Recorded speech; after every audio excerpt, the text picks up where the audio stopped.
Vidarbha news Marathi, सकारात्मकतेचा शिलेदार। यवतमाळ जिल्हा हा पांढऱ्या सोन्याचा जिल्हा म्हणून ओळखला जातो। याच जिल्ह्यामधील दिग्रस तालुक्यामध्ये आम्ही मागासवर्गीयांनी रामदास आठवले मागासवर्गीय सहकारी सूतगिरणी स्थापन केली आणि मागील 1 वर्षापासून ही सूतगिरणी उत्पादनाखाली आली। सूतगिरणीच्या उच्च प्रतीच्या धाग्यामुळे आज सूतगिरणीचा धागा निर्यात होत आहे।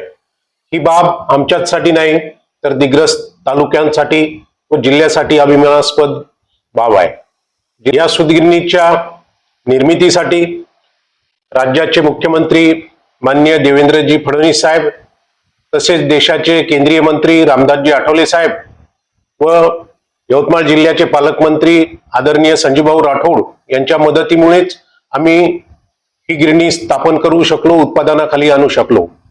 त्यामुळेच येथील तालुक्यातीलच नव्हे तर जिल्ह्यातील व इतरही जिल्ह्यातील कामगारांना काम देऊ शकलो। आज गिरणीचा धागा निर्यात झाला असून अजूनही पुढे इतर देशांच्या ऑर्डरी आम्हाला प्राप्त झालेल्या आहेत।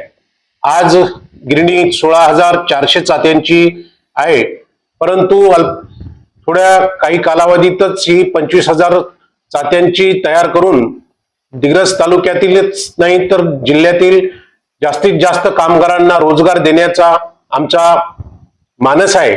आणि या सर्व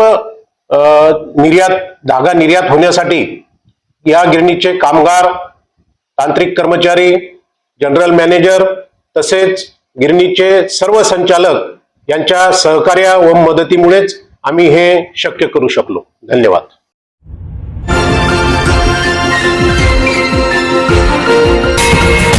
विदर्भ न्यूज मराठी, सकारात्मकतेचा शिलेदार।